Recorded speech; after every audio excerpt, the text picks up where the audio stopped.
Paz de Cristo, eu sou o pastor Edmar Pereira e hoje nós estamos aqui para mais um estudo da nossa revista Lições Bíblicas, segundo trimestre, que tem como título A Igreja Eleita, Redimida pelo Sangue de Cristo e Selada com o Espírito Santo da Promessa. A lição desta semana é a lição de número 8, que culminará com a explanação no próximo domingo, dia 24 de maio de 2020. E o título da lição desta semana, Edificados sobre o Fundamento dos Apóstolos e dos Profetas. Textuário, edificados sobre o fundamento dos apóstolos e dos profetas, de que Cristo é a principal pedra de esquina. Efésios, capítulo 2, versículo 20, a verdade prática, Jesus Cristo é a pedra basilar da igreja, que está edificada por meio dos ensinos, dos ensinamentos dos apóstolos e do testemunho dos profetas. E o ponto 1, ou melhor, a leitura bíblica em classe, ela foi dividida em basicamente dois textos, Efésios 2, do verso 20 ao 22, e Mateus 7, 24 a 27, que fala sobre a casa edificada na rocha e a casa edificada na areia, né? Mateus 7, 24 a 27. Os objetivos específicos da lição, objetivo geral, é ensinar que Cristo é a base da igreja e estamos alicerçados na doutrina dos apóstolos e no testemunho dos profetas. Objetivos específicos, explicar que no Antigo Testamento Deus habitou no tabernáculo e no templo, mas que no Novo habita em nós por meio do Espírito Santo.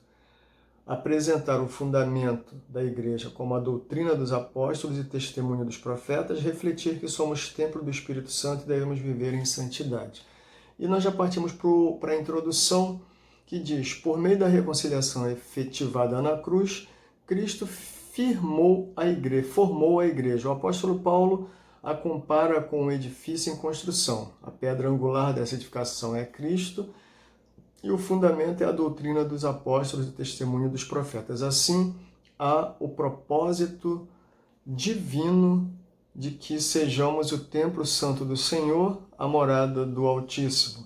Nesta lição estudaremos cada um desses aspectos. Então, o fundamento da lição para esta semana, ou melhor, o tema da lição para esta semana é aquilo em que estamos firmados, aquilo em que cremos, aquilo em que estamos construindo a nossa história espiritual, né? Então, nós, para não perdermos tempo, temos que ser bem objetivos. Já no tópico 1, item 1, o santuário judeu. Nós já estudamos isso na semana passada, né? Que primeiro foi o tabernáculo, posteriormente veio o templo, que foi construído por Salomão, depois, se não me falha memória, Zorobabel, ele restaurou, ele reconstruiu o templo, e posteriormente Herodes, um terceiro templo. E nós sabemos que naquela cultura,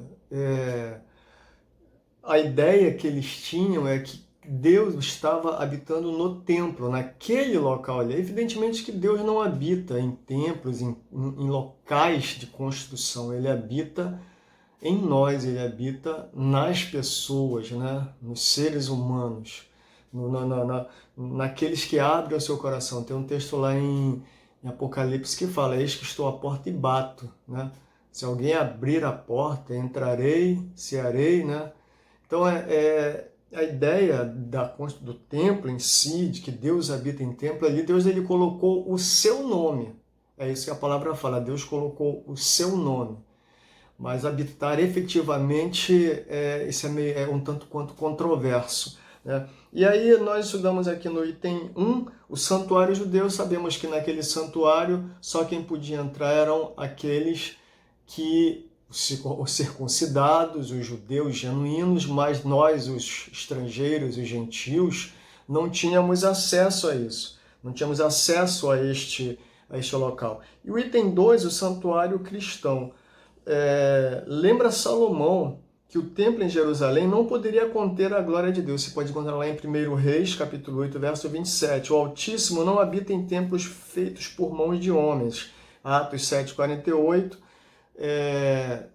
Se não me falha a memória, é o caso de Estevão, quando ele fala essa ideia, ele traz traz a lembrança que Deus ele é um ser extremamente grande, poderoso, e não habita em um localzinho, cercadinho. Isso não existe. Que fique claro para nós já desde esse primeiro momento. Deus, ele não está necessariamente nos templos construídos, nos templos de alvenaria. Então não é o templo da igreja A, da igreja B, da igreja C, que é no templo que você vai encontrar Deus. Se você quiser encontrar Deus, você pode entrar no seu quarto, fechar a sua porta, ajoelhar-se e começar a conversar com Ele. Você quer encontrar Deus? Você abre a sua Bíblia, lê a sua palavra e você vai encontrar Deus. Você quer encontrar Deus? Você abençoa a vida de um que está necessitado. Você vai encontrar Deus, né? Porque você vai lembrar que uma certa feita, eu já até li recentemente, que Deus, num determinado momento em que nós formos fazer nossas prestações de contas, Deus vai dizer: eu tive fome, eu tive sede, eu estive preso, eu estive enfermo. Então onde é que você vai encontrar Deus? No seu próximo. Onde é que eu vou encontrar Deus? No meu próximo. Se eu fizer aquilo que deveria ser da minha natureza fazer, em favor de alguém, em prol de alguém, eu estou encontrando Deus. Então, não é porque o templo ele é suntuoso, mega templo, com os materiais mais caros que se possa imaginar, com heliporto, com isso, com aquilo, que Deus vai estar presente lá. Deus vai estar presente aonde houver um coração contrito, um coração voltado para adorá-lo. É ali que Deus estará presente. Tá? Então, o item 3 do tópico 1, a pedra angular, e o item 4, Cristo, a pedra principal. Bom, a pedra angular eu posso chamar a pedra de canto, a cantoneira, não sei, talvez seja a pedra principal, né? A pedra principal, a pedra de sustentação. Eu posso falar sobre questões de construção, porque a minha casa, aqui onde eu estou, eu a construí desde a fundação, né? Desde quando nós cavamos para fazermos o que nós chamamos aqui no Rio de Janeiro de sapatas, as sapatas da casa. Então, ela tem uma construção sólida que se pode colocar até 3 andares aqui, embora só tenha 2 andares, né? Mas de obra eu entendo um pouco, quer dizer, entendo não, eu não sei fazer obra, mas eu entendo como é que se constrói. Então, a pedra base, a pedra basilar, a pedra fundamental, a pedra onde se levanta a construção. E aqui nós lemos o seguinte: na arquitetura antiga, a construção de um edifício requeria uma pedra angular, né? Ela é traduzida como a pedra mais importante ou a pedra principal, né? Nós sabemos que Cristo, ele é a pedra principal, ele é a pedra principal, como nós lemos aqui no item 2. E nós vamos lembrar que essa promessa, ou seja, essa ideia de Cristo ser a pedra central, ser o alvo central, o alicerce central, o local onde se constrói o templo, né? O templo espiritual é Cristo. Nós vamos encontrar lá em Salmos 118, 22, né? Aquela pedra que foi rejeitada. A pedra rejeitada, essa tornou-se a pedra principal. Então, nós podemos entender aqui que Cristo é a nossa pedra angular, é a nossa pedra de canto, é a nossa pedra de sustentação, né? Mas assim, a pedra que os edificadores rejeitaram tornou-se a pedra de esquina. Então, Cristo, ele é a nossa pedra principal, ou seja, um edifício espiritual é o tópico 1, o santuário judeu que era exclusivista, esse foi totalmente abolido, ou seja, como tem um hino, tu não habitas em tendas nem em templos feitos por mãos. eterno, perfeito, princípio e fim, acima das religiões, ou seja, Deus está acima das organizações religiosas. Deus, ele é o Senhor, né? Então, o santuário cristão hoje somos nós, né? O Altíssimo não habita em templos feitos por mãos. Desse modo, os crentes judeus ou gentios tornam-se o templo onde Deus habita. Nós somos o templo do Senhor, né? E ele é a pedra principal. Então, que nós caminhamos agora já para o item 2, o fundamento dos apóstolos e profetas. O conceito de apóstolos, né? O termo grego apóstolo é usado para enviado ou mensageiro. O apostolado é centrado na natureza da missão de Cristo, que foi enviado para ser o Salvador do mundo. Nos evangelhos, o termo refere-se aos 12 escolhidos por Jesus. Eles foram testemunhas oculares do ministério, morte e ressurreição de nosso Senhor. Muito bem, esse ponto aqui ele é muito importante, porque nós temos visto nos dias atuais, né, alguns intitulando-se apóstolo. É evidente que se você for olhar lá o texto daquele momento em que os apóstolos estavam ali fazendo uma reorganização do ministério apostolar, né? Eles vão fazer uma escolha para substituir aquele que desviou-se, no caso Judas. Vamos ver o que ele diz, o que eles dizem em relação a essa questão de fazer uma escolha para substituir um que desistiu de continuar seguindo aquele caminho. Qual eram as exigências ali naquele momento para que fosse considerado um dos 12? Vamos ver.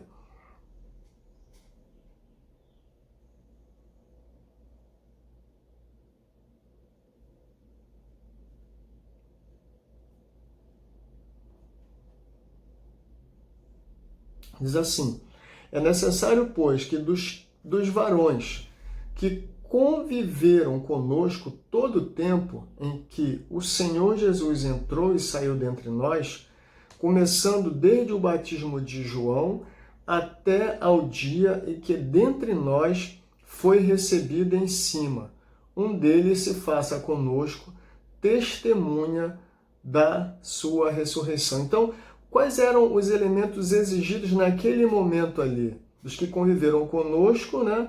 Que saíram entre nós, estiveram na convivência com o Senhor Jesus ali, desde o batismo de João até o dia em que Jesus foi recebido. Aí você vai encontrar que eles fizeram uma eleição para substituir Judas. Matias foi eleito. Matias foi um dos 12, foi contado com os 12. Mas aí você vai dizer, mas se foi só esse caso, Paulo é considerado apóstolo. Sim, Paulo teve um encontro e um chamado pessoal do Senhor Jesus.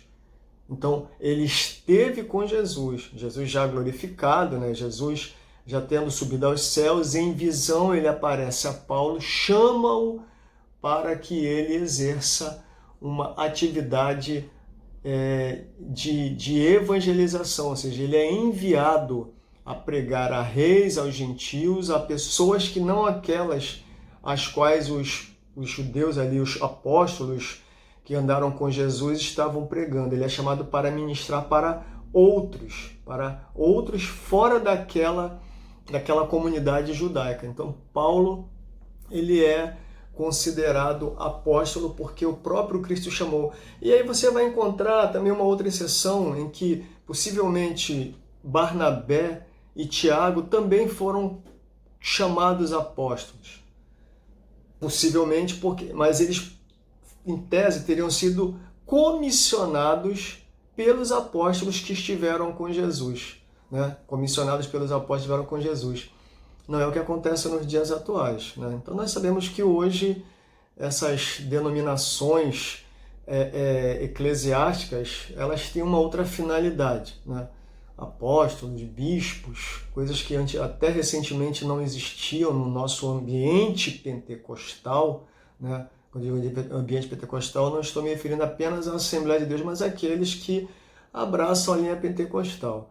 Até alguns anos atrás, só existiam pastores, evangelistas, presbíteros, diáconos, os chamados auxiliares de trabalho, pelo menos na Assembleia de Deus, né? Mais recentemente, uma das nossas dissidências assembleianas adotou o bispado, e em outras denominações agora tem até apóstolo. Mas nós sabemos que a finalidade disso não é bíblica, ela tem uma outra finalidade. A gente não me compete questionar aqui ou entrar por essa celeuma, porque demandaria muito tempo. O fato é, apóstolo,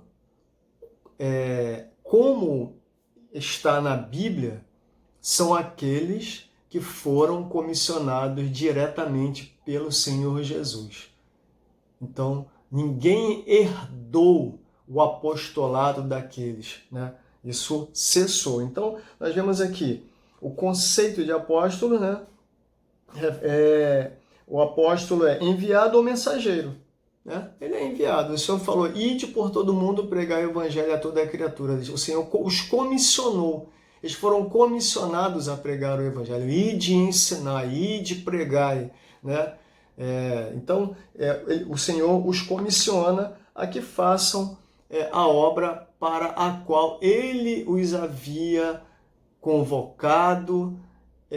Lembra que quando Ele chama Pedro, Ele fala, te farei pescador de homens, né? Te farei pescador de homens. Então, que Ele foi comissionado para ser pregador do evangelho, para ministrar, e depois eles vão dizer, olha, na hora que eles fazem a escolha de pessoas para fazer o serviço social da igreja, eles vão dizer, nós perseveraremos na palavra e na oração, né? Ou seja, a finalidade do apóstolo era ministrar, era orar, era preparar-se para ministrar, para dar a instrução. O fundamento base que nós temos hoje, né, o fundamento dos apóstolos é a doutrina bíblica, aquilo que eles deixaram a partir do que eles ouviram do Senhor Jesus. Muito bem, a doutrina dos apóstolos, embora não se possa dissociar das pessoas o ofício que ocupavam, o que constitui o fundamento da igreja não são os apóstolos em si, mas a doutrina que eles ensinavam, ou seja, as Escrituras. Os apóstolos receberam a doutrina diretamente de Cristo,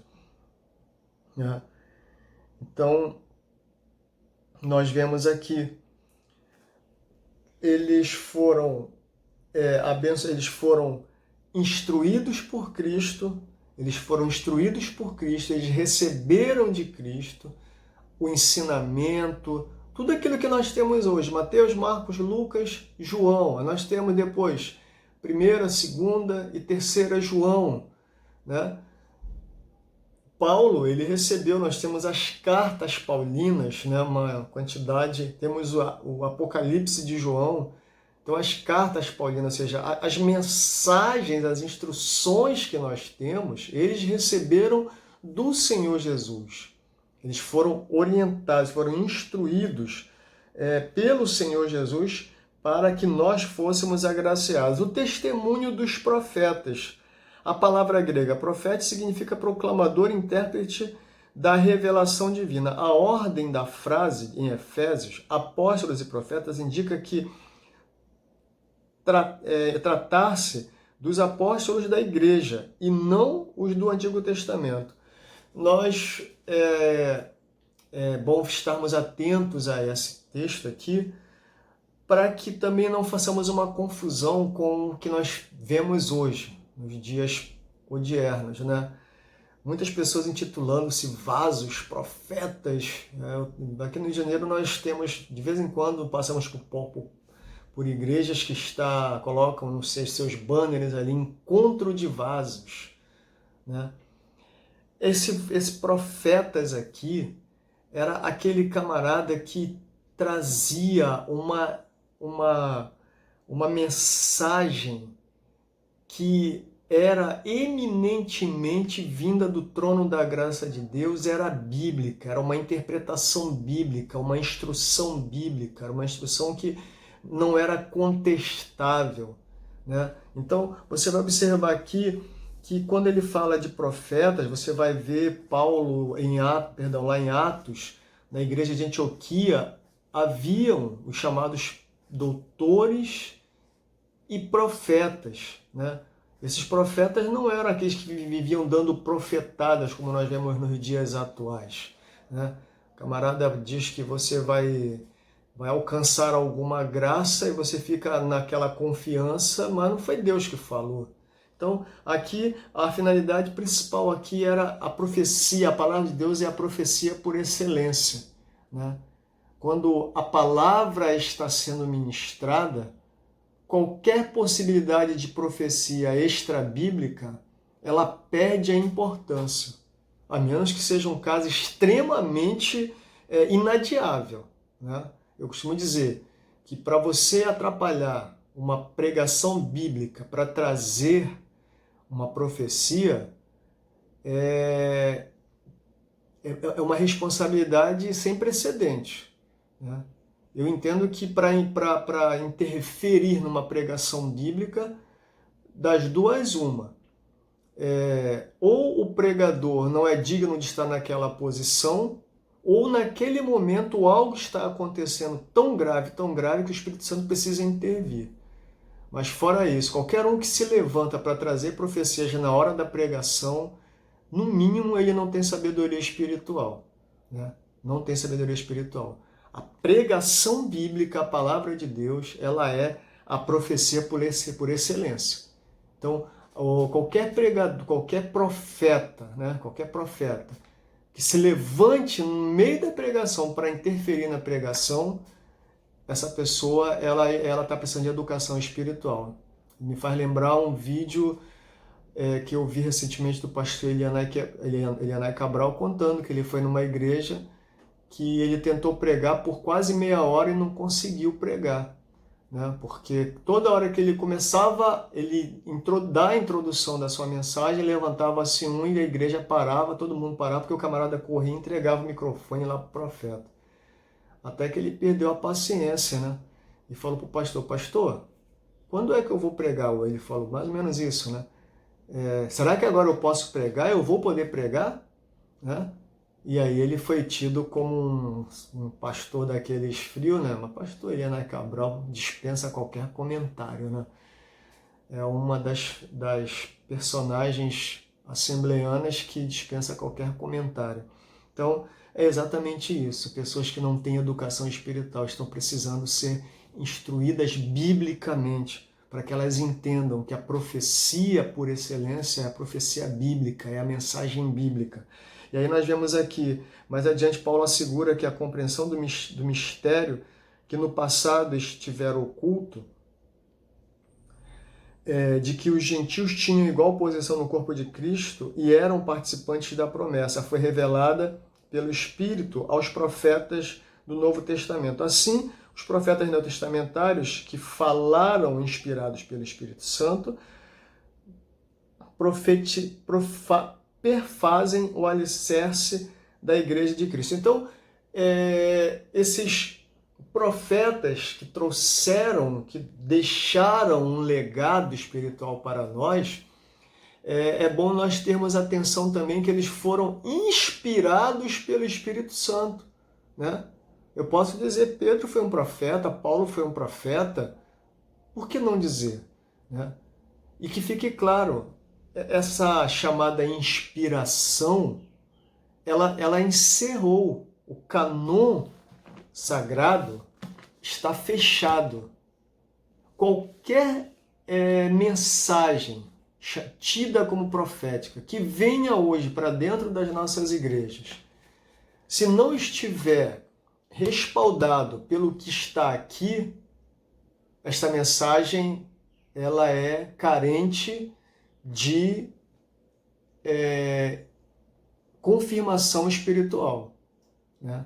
Ela é carente. Então, toda mensagem, toda doutrina que vier, toda mensagem profética que vier, ela precisa estar em concordância com a palavra de Deus. Se ela não estiver, a situação é complicada.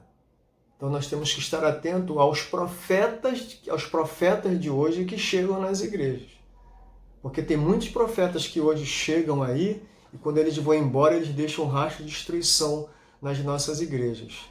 E nós temos que estar com o nosso discernimento espiritual, com a nossa sabedoria, com a nossa atenção, com a nossa vigilância, para que esses profetas não venham fazer verdadeiros reboliços não santos dentro da casa do Senhor, né? É nosso dever, é nosso cuidado estarmos atentos a isso. Então, os profetas, eles falaram inspirados pelo Espírito Santo do Senhor. Mas essa inspiração hoje, ela cessou. Hoje nós somos iluminados pelo Espírito Santo para trazermos uma melhor compreensão da palavra. Hoje não é inspiração, mas é iluminação. O Espírito Santo abre os nossos olhos para que nós possamos ver e entender coisas que aos olhos naturais não são possíveis. A mente natural não é alcançável, mas a mente espiritual, orientada pelo Santo Espírito, ela tem uma compreensão e essa compreensão ela é dada àqueles que fazem uso da palavra para que apresentem a melhor interpretação, a melhor compreensão daquilo que Deus quer que chegue ao nosso conhecimento. E aí nós seguimos para o item 3, tópico 3. Edificados para a morada de Deus, edifício bem ajustado, templo santo no Senhor e morada do Altíssimo. Edifício bem ajustado. A expressão todo edifício bem ajustado cresce, indica um processo contínuo de desenvolvimento dos crentes, né? Assim como todas as partes do edifício precisam estar harmônicas, o crescimento da igreja também depende de tudo ser bem ajustado a Cristo. Podemos ver aqui em Romanos diz o seguinte: mas se por causa da comida se contrista teu irmão, já não andas conforme o amor. Não destruas por causa da tua comida aquele por quem Cristo morreu. Não seja, pois, blasfemado o vosso bem. Nós vemos aqui que o edifício bem ajustado, né? O que nós, como templo do Senhor, né? Nós somos o templo do Senhor. Nós somos o local onde o Senhor habita. Mas qual é a nossa base? Qual é o nosso fundamento? O nosso fundamento é Cristo. Se Cristo ele é o nosso fundamento, ele é a nossa base, a tendência é que este templo espiritual que sou eu, que é você, ele cresça, ele floresça, ele prospere. Quando este templo ele não está bem ajustado, ele não está bem estruturado, aí nós vamos lá para o capítulo 7 de Mateus, ele vai dizer o seguinte: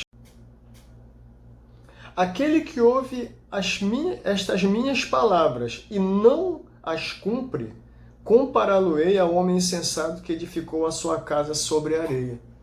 Né? Isso é o próprio Jesus falando. Então existem dois fundamentos. Um fundamento firme, consistente, que é Cristo. E se nós estamos guiados pela sua bendita palavra, nós estamos bem alicerçados, como eu falei da minha casa, né? Minha casa, eu quero crer que a minha casa ela está muito bem estruturada porque eu sei como é que foi feita a base, né? Então, como é que está a minha vida espiritual e a sua? Como é que está a sua base espiritual? Como é que está a sua convivência com a Santa Escritura? Como é que está a sua convivência na comunhão com os irmãos? Se você está bem, se a tua vida espiritual ela está bem estruturada, ela está plenamente guiada, orientada pela Santa Escritura, você tem deixado se pautar pela palavra de Deus, a tua vida ela está em equilíbrio. Quando eu digo que eu tenho Cristo no coração, mas a minha vida está sendo uma vida de desordens, de toda sorte. Então a minha casa, a base dela é areia. E é evidente que uma casa firmada na areia, qual a tendência dessa casa? É afundar, é ruir, é vir ao chão, né? Então, se nós construímos a nossa base em Cristo, estamos seguros de que poderá vir a tempestade que vier. Estamos passando dias, volto a repetir, como eu tenho repetido nas últimas aulas, estamos vivendo dias de dificuldades, né? Eu tenho um zap de pastores que é uma tristeza o que está acontecendo nos últimos dias. Todos os dias nós temos de 2 a 3 óbitos. Nesses dias está havendo uma colheita silenciosa. Queira Deus que todos nós estejamos preparados para o encontro com o Senhor, né? Nenhum de nós tem poder de julgar ninguém e eu jamais farei isso na minha vida. Eu não tenho o poder de julgar nem aquele que demonstrou viver uma vida de completo equívoco, de completo erro, de completa ilegalidade. Porque só quem sabe o coração daquela pessoa é Deus. Só quem sabe o que se passou no último segundo da vida dele é Deus. Mas é bom que nós vivamos uma vida que esteja apta para agradar a Deus. A nossa vida, como Pedro vai dizer lá, né, como pedras vivas, nós somos edifício espiritual, pedras vivas, que a nossa vida seja uma pedra viva. Eu estava até lendo ontem no Novo Testamento interpretado, versículo por versículo, de Russell Champlin, e eu ouvi aqui um texto interessante. As pedras particulares de um templo eram primeiramente extraídas, depois amoldadas e preparadas, e só então se formavam parte integrante de um templo, juntamente com outras pedras adredemente preparadas, né? Ou seja, nós somos pedras que estamos sendo preparadas, lapidadas, mas temos que ser pedras vivas, né? O que é pedra viva? É aquela pessoa que está agregada à vivência da comunhão com os irmãos, com Deus. Porque quando eu estou em comunhão com os irmãos, eu estou em comunhão com Deus, eu estou em paz com Deus, eu estou em paz com os meus irmãos, né? Eu costumo dizer que eu sou adepto da igreja, da comunhão, da coinonia, do encontro. Eu sou adepto disso, porque para mim isso é mais do que bíblico, né? Quando Jesus diz assim, onde estiver 2 ou 3, embora ele diga para nós entrarmos no nosso quarto e mantermos uma relação particular com ele, mas ele fala, né? E quando ele estabelece a igreja, ele não chama um, ele chama 12. Esses 12 vão construir a história da igreja, começar a construção. Você conhece o Atos? Todos que já estudaram o livro de Atos dizem que o livro de Atos nunca se fechou, porque os atos dos apóstolos, os atos da igreja, os atos dos apóstolos continuaram nos atos da igreja, e a igreja continua construindo a história, escrevendo a história. Então eu e você construímos essa história. Então que nós sejamos pedras vivas, templo espiritual bem construído, que estamos fundamentados numa rocha angular, numa pedra principal que é Cristo, né? Que é o item 4 do tópico 3. Diz assim, Cristo a pedra principal. A identificação de Cristo como a pedra angular remonta à profecia messiânica, em que a pedra rejeitada tornou-se cabeça de esquina. Nós já lemos ainda há pouco, né? Aquela pedra que os construtores rejeitaram, ela tornou-se a pedra principal, a pedra de esquina, né? Então, Cristo, ele é a pedra principal. Os judeus, ele veio para os seus não receberam, mas a todos quantos o receberam, ele deu-lhes o direito de serem feitos filhos de Deus, a saber, aos que crerem no seu nome. Ele é a nossa pedra principal, ele é a nossa base. Então, ele é... Perdão. O item 3 aqui, do edifício bem ajustado, né? Edifício bem ajustado, templo santo do Senhor, templo santo no Senhor, né? E nós somos morada do Altíssimo. Então nós vemos aqui que Cristo ele nos tem ajustado, né? Hoje eu e você somos templo do Senhor, né? Somos templo do Senhor. Mas esse templo ele pode estar de qualquer maneira, ele pode estar com teia de aranha, com infiltração, com vazamento? Não, ele tem que estar bem cuidado, bem adornado. E para concluir aqui no item 3 do tópico 3, morada do Altíssimo. No Antigo Testamento, a expressão morada do Altíssimo fazia alusão ao tabernáculo e depois ao templo israelita, indicava lugar de habitação permanente e de comunhão íntima. Como já vimos, o crente tornou-se templo santo do Senhor. Isso indica que Deus habita em nós por meio do seu Espírito e que tal afirmação ratifica o ensino apostólico que Deus não habita em templos feitos por mãos de homens. Ele reside individualmente dentro de cada cristão, bem como no corpo inteiro de crentes, a igreja formada por judeus e gentios. Então, Cristo ele habita em nós. Você fala assim, mas como é que é esse negócio de Cristo habitar em nós? Ele habita em nós, na nossa vida, no nosso ser, ele faz morada em nós, né? Então, que você e eu tenhamos uma vida que agrade ao Senhor, uma vida que seja para louvor da glória do Senhor. Nós sejamos o bom cheiro de Cristo, o bom perfume, estejamos fundamentados na sua palavra, para que ele possa agradar-se de nós. E na conclusão, a comparação da igreja com o edifício em construção indica que estamos em processo de aperfeiçoamento até que todos cheguemos à unidade da fé. Fique claro aqui, nós não estamos acabados, né? Não somos uma construção acabada, nós estamos em construção, né? Então, que nós possamos lembrar que nós estamos sendo aperfeiçoados pelo Senhor. Deixemos-nos ser aperfeiçoados pelo Senhor, de fé em fé, né? de atividade em atividade, agradando o Senhor em tudo aquilo que Ele espera de nós, uma resposta positiva, e assim nós alcançaremos a condição de varão perfeito, né? E alcançaremos a glória que é a nossa esperança. Que Deus te abençoe e que a graça do Senhor repouse sobre a tua vida. Na próxima semana, o mistério da unidade revelado. Fique na paz.